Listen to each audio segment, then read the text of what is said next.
जय श्री कृष्णा। कैसे हैं आप? स्वागत आपका करते करते जो न्यूयॉर्क में इस समय बरखा हो रही है उसकी रिमझिम के साथ में जो आशीष की फुहारें अनंत की हम तक आ रही हैं, हमारे अंतस को भिगो रही हैं, उनका ध्यान गीता माता के ध्यान के साथ करना प्रारंभ करते हैं। पार्थाय प्रतिबोधितां भगवता नारायणेन स्वयं व्यासेन ग्रथितां पुराण मुनिना मध्ये महाभारतम् अद्वैतामृतवर्षिणीं भगवतीम् अष्टादशाध्यायिनीम् अम्ब त्वाम् अनुसंदधामि भगवद गीते भवद्वेषिणी। गीता माता की जय जयकार करते हुए आप सबका पुनः पुनः आभार व्यक्त करते हुए 9वें अध्याय के 25वें और 26वें श्लोक में प्रवेश करने के भी पहले आपके साथ अपने सौभाग्य की सराहना, आपके सौभाग्य की सराहना एक इस सनातन संस्कृति के प्रवाह में जो लक्ष्य हमें दिया गया है, वो लक्ष्य अपने आप में इतना उदात्त है कि उस लक्ष्य के प्रति सजग होने से हमारे भीतर इतना बड़ा विस्तार, इतना अधिक अवकाश आ जाता है कि हम हर प्रकार के जीवन के संवेगों को समन्वित और सुंदर ढंग से अपनाते हुए आगे बढ़ सकते हैं। लक्ष्य का महत्व ये हो जाता है, अमेरिका में भी जो व्यक्तित्व विकास संबंधी वचन प्रकट करने वाले प्रमुख वक्ता हैं, वो बात कहते हैं don't sweet the small stuff, यानी क्षुद्र बातों की तरफ अधिक ध्यान न दो। और ये भी कहा जाता है ना, काउंट योर ब्लेसिंग्स। तो ये सारी बातें और भी इससे अधिक बात, जब हमारा जीवन लक्ष्य मुक्ति का है, मोक्ष का है, आवागमन के चक्कर के बारे में हम स्पष्ट होते हुए इस जीवन में किस बात को कितना महत्व दिया जाए, जैसे जैसे उसमें स्पष्टता हमारी बढ़ती जाती है तो एक अभ्यास से वैराग्य का जो भाव है वो प्रकट होके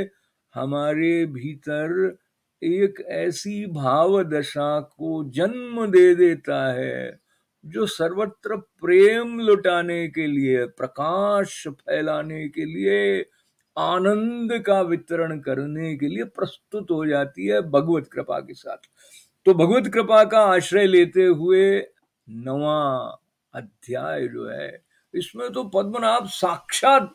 कुछ ऐसी बातें हमारे प्रति खोल रहे हैं अर्जुन जी के माध्यम से, जो हमारे लिए परमानंद की पूंजी को प्रकट कर रही हैं। तो आइए बढ़ते हैं 25वें श्लोक की तरफ। स्मरण रहे, श्री कृष्ण भगवान कह रहे हैं, अहंकार से नहीं कह रहे हैं, अपना सत्य प्रकट कर रहे हैं। यान्ति देवव्रता देवान् पितॄन् यान्ति पितृव्रताः भूतानि यान्ति भूतेज्याः यान्ति मद्याजिनोऽपि माम्। इसका अर्थ है कि देवताओं को पूजने वाले देवताओं को प्राप्त होते हैं, पितरों को पूजने वाले पितरों को प्राप्त होते हैं, भूतों को पूजने वाले भूतों को प्राप्त होते हैं, और मेरा पूजन करने वाले भक्त मुझको ही प्राप्त होते हैं। इसलिए मेरे भक्तों का पुनर्जन्म नहीं होता। तो इसमें अगर हम और संदर्भों में ये जो संकेत भगवान ने दिया है कि उनके अलावा कुछ है ही नहीं, यानी एक तरफ ये कह चुके हैं वो कि सूत्रे मणिगणा इवा, ये जो सारा संसार है इसको मैं अपना अंश मात्र से धारण किए हुए हूँ, इस प्रकार की बातें उन्होंने कही। लेकिन अब उन्होंने जो व्यावहारिक दृष्टि से इस श्लोक का भी बड़ा महत्व है। देखिए आपका ध्यान कहाँ है, मतलब अभी नहीं, ये जनरली स्पीकिंग जीवन में किस बात को आप अधिक प्रमुखता देते हैं, उसके अनुसार आपके जीवन में कुछ कुछ घटित होगा, उसका इनकार नहीं किया है। यानी व्यावहारिक पक्ष में जो स्थूल जगत है इसको नकारा नहीं है, आप इसको वहां से अगर पकड़ कर देखते हैं, पर मूल की तरफ ध्यान होने से, जैसे हम वृक्ष को लें तो आप उसका सिंचन कर रहे हैं तो जड़ों में ही सिंचन करेंगे। इसका मतलब ये नहीं कि आपको फूल फल दिखाई नहीं दे रहे हैं, पत्ते दिखाई नहीं दे रहे हैं, उस प्रकार की बात लेते हुए यहाँ पर मुख्यतः जो देवताओं की और पितरों की और भूतों की जो बात आई है, तो ऐसा संतों की वाणी से बात प्रकट होती है कि मन, वचन और कर्म, ये तीनों एक साथ लेकर अगर कोई किसी इच्छा की प्राप्ति के लिए अमुक देव का पूजन करते हैं, अमुक पितर के पूजन के साथ में किसी कामना पूर्ति का निवेदन करते हैं, तो वो पूरी हो जाएगी, उनके माध्यम से भगवान करेंगे, ये बात है। लेकिन इसमें पूरा कल्याण नहीं होगा, वो साथ में ये वाला बोध दे रहे हैं। देखिए, पूजा का महत्व है, कीर्तन का महत्व है, नाम जप का महत्व है, और जीवन के हर कर्म में श्री कृष्ण सन्निधि का स्मरण करते हुए जो ईश्वरानुभूति है उसकी बात संत बताते हैं, और साथ में ये कहते हैं कि अपनी इच्छा से हो, आत्मसमर्पण, जो ईश्वरार्पण जो स्वयं को करना है, उसमें बाध्यता नहीं है, कोई जबरदस्ती वाला भाव सनातन परंपरा में नहीं है, क्योंकि ये जो परम प्रेमास्पद है वो आपकी स्वतंत्रता का सम्मान करता है, और जो परम आनंद है, जो शाश्वत सत्ता का आनंद है, वो बाहर के कर्मों के या अमुक प्रकार के रीति रिवाज करने से मिल नहीं सकता है। बल्कि संत ये भी कहते हैं कि अगर हम अपने आत्मबोध का प्रदर्शन करने लग जाते हैं कि देखो भाई, मुझे तो ऐसा पता लग गया, मुझे तो ये अनुभूति हो गई, या मेरा वहां तक पहुंच है कि मैं तो डायरेक्ट बात कर लेता हूँ, इस प्रकार का यदि प्रदर्शन करते हो, जो ब्रह्मनिष्ठ सत्य में रमे हुए संत हैं उनकी बात नहीं है, हमारे जैसे साधक जो कि पूरी स्पष्टता, पूरी पूर्ण गति के बारे में स्पष्ट नहीं हुए, जब वो इस प्रकार के दावे करने लग जाते हैं, तो इससे उनके भीतर की अपूर्णता अधिक प्रकट होती है, पूर्णता नहीं प्रकट होती है। तो इस बात को थोड़ा सा और आगे रखेंगे जारी, पर अगला श्लोक भी आज हम 26वां स्पर्श करें। भगवान कह रहे हैं, पत्रम पुष्पम फलम तोयम यो मे भक्त्या प्रयच्छति तदहम भक्त्युपरितमश्नामि प्रयतात्मनः। तो इसका जो शाब्दिक अर्थ है वो ऐसा है कि जो हे अर्जुन, मेरे पूजन में सुगमता भी है। बता रहे हो, जो कोई भक्त मेरे लिए प्रेम से पत्र, पुष्प, फल, जल आदि अर्पण करता है, उस शुद्ध बुद्धि निष्काम प्रेमी, ये अर्थ गीता प्रेस में प्रयतात्मन का किया है, जो प्रयतात्मन शब्द है ना यहाँ पर, उसका, कि उस शुद्ध बुद्धि निष्काम प्रेमी भक्त का भक्त्युपरतम, जो प्रेम पूर्वक अर्पण किया हुआ वो पत्र पुष्पादि मैं सगुण रूप से प्रकट होकर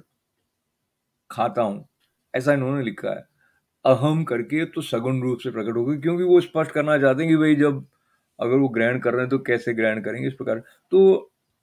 कान पकड़ के मैं कह रहा हूँ, देखिए जो अनुवाद होता है उसमें उनका जो श्रद्धा का भाव है या उनकी जो कल्पना का संपुट है वो थोड़ा थोड़ा आ सकता है,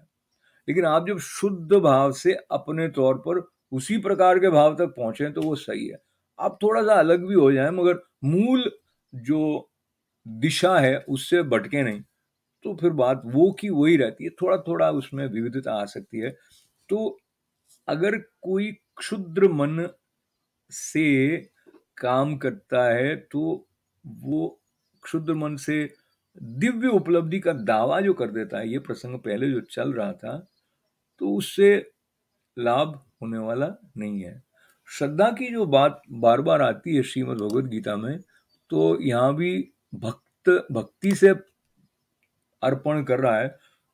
अब भक्ति नहीं है लेकिन वेदों का गान बहुत उनको मंत्रोच्चार अच्छे अच्छे याद हैं, वेद पारायण कर लेते हैं, मगर भक्ति का भाव नहीं है, रसमयता नहीं है। तो इस स्थिति में तो वेद स्वयं ही नेति नेति कहते हैं ना, ये नहीं ये नहीं, ऐसा कह देते हैं। तो ऐसे ऐसे जो तपस्वी हुए हैं उन्होंने, जैसे हम अगर भगवान शिव का भी स्मरण करते हैं तो उनका संकेत यहाँ पर किया गया कि उन्होंने भी जो गंगा जी हैं उनको अपनी जटाओं में धारण कर लिया था। उसके बाद वो तो ध्यान मग्न हो गए थे और कहते हैं कि लक्ष्मी जी जो है जिनके चरण प्रक्षालित करती हैं, और श्रद्धा और भक्ति और अर्पण की बात को लेते हुए कुछ भक्तों के जीवन की बात भी आती है, जिसमें सुदामा जी भी हैं। और तुलना करके देखें तो दुर्योधन के पास में पैसा वैसा ज्यादा था, महल वहल तगड़ा था उनका, लेकिन विदुर जी के पास गए भगवान, उनके पास, दुर्योधन के पास में नहीं गए।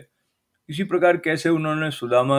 को उनके 3 चावल के बदले में क्या क्या कर दिया, और द्रौपदी जी की कैसे रक्षा की, और गजेंद्र मोक्ष कथा, इन सब का उल्लेख इस मंत्र के साथ संत इसकी व्याख्या में जो करते हैं उसका संकेत करते हुए, अब एक मेरा जो बचपन से प्रिय हमारे नरोत्तम दास जी का पद है सुदामा जी के नाम के साथ, यार एक वो आपके साथ में उच्चारण करने का आनंद आपकी अनुमति से ले लेता हूं। शीस पगान जगा तन पे प्रभु जाने को आहे बहे बसे के ही गामा, धोती पट्टी सिलटी दुपट्टी अरु पाय उपा नहीं की नहीं सामा, द्वार गणो द्विज दुर्बल देखी रयो चक्की सो वसुधा अभिरामा, पूछत दीन दयाल को धाम बतावत आपनो नाम सुदामा। तो ये द्वारपाल ने कृष्ण भगवान को जब जाके बात बताई कि द्वारपाल ने बताया भी कोई ऐसे खड़े अपना नाम सुदामा बता रहे हैं, तो कृष्ण भगवान अपना मुकुट छोड़ के पीताम्बर को धारण किए बिना, चरण पादुका पहने बिना भागे दूर से ही सुदामा जी को देख के। और क्या हुआ फिर वो देखें ये पंक्तियां, ऐसे बिहाल बिबाइन सो पग कंटक जाल गड़े पुनि जोए, आये महादुख पायो सखा तुम आये, इतै न कितै दिन खोए, देखी सुदामा की दीन